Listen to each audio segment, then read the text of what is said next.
Good evening friend. তো আজ ছুটির দিন, তো আজকে আমরা চিকেন রান্না করব। ঠিক আছে, তো তার চিকেন রান্না করার জন্য যে সরঞ্জামগুলো লাগে সেগুলো রেডি হচ্ছে। ঠিক আছে, আজকে আমি পুরো ভিডিওতে দেখাবো চিকেন রান্নাটা। প্রথমে আমরা দেখে নেব কড়াইটা গরম হয়েছে কিনা, কারণ কড়াইটাকে ভালোভাবে গরম করতে হবে। কড়াইটা গরম হয়ে গেছে ভালোভাবে। এবার আমরা এর মধ্যে সর্ষের তেল দেব। তো কড়াইতে তেল দেওয়া কমপ্লিট। এবার একটু ওয়েট করবো তেলটা গরম হওয়ার জন্য।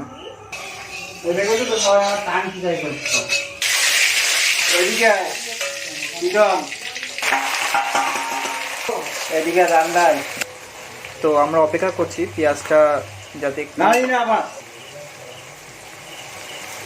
তো পেঁয়াজটা লাল হয়ে গেছে, আমরা একটু জাস্ট টমেটোর সস দিয়ে দিলাম। এবার এটাকে একসাথে একটু ফ্রাই করে নেব। তো এবার একটু চিনি দেবো। চিনিটা দেওয়ার কারণ শুধুমাত্র জাস্ট তরকারিটা একটু কালারফুল করার জন্য। তো এবার দেওয়া হচ্ছে রসুন।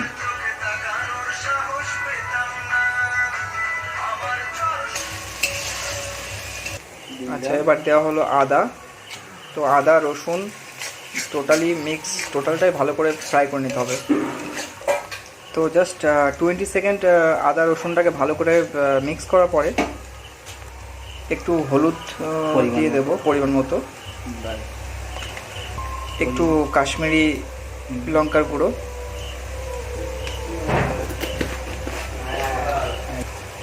পরিমাণ মতো ধনিয়া পাউডার। তো এই তিনটে জিনিস দেওয়ার পরে ভালো করে মিনিমাম 10 সেকেন্ড ভালো করে ফ্রাই করে নিতে হবে টোটাল জিনিসটাকে। তারপরে একটু মিশিয়ে নেবো ব্ল্যাক পেপার, যেরকম আপনাদের প্রয়োজন হয় ততটুকুই দেবেন। তো এবারে চিকেনটাকে দিয়ে দেবো।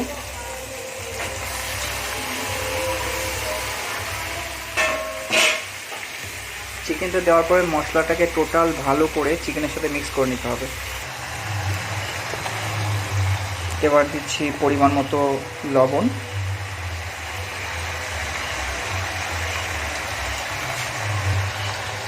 তারপরে দেব জিরা পাউডার, যেটা জিরা গুঁড়ো।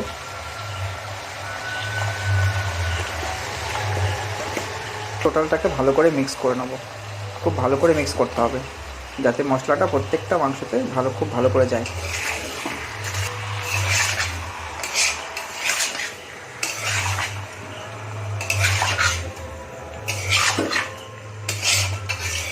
তো এবার দেব শুকনো লঙ্কার বাটা। তো এটা দিলে তো মাংসটা কষা পুরোপুরি কমপ্লিট হয়ে গেছে। এবার আমরা জল দিয়ে দেবো। তো জলটা দেওয়ার পরে মিনিমাম 20 মিনিট ফুটিয়ে নিয়েছি। তো এবার জাস্ট একটু গোটা গরম মশলা বাটনা করে ওটার মধ্যে দেওয়ার পরে আমরা এটাকে নামিয়ে নেব। ঠিক আছে, তো সবই কমপ্লিট। জাস্ট গরম মশলাটা দেওয়ার পরে আমরা খেতে বসবো। তো রান্না কমপ্লিট, এবার খেতে বসলাম।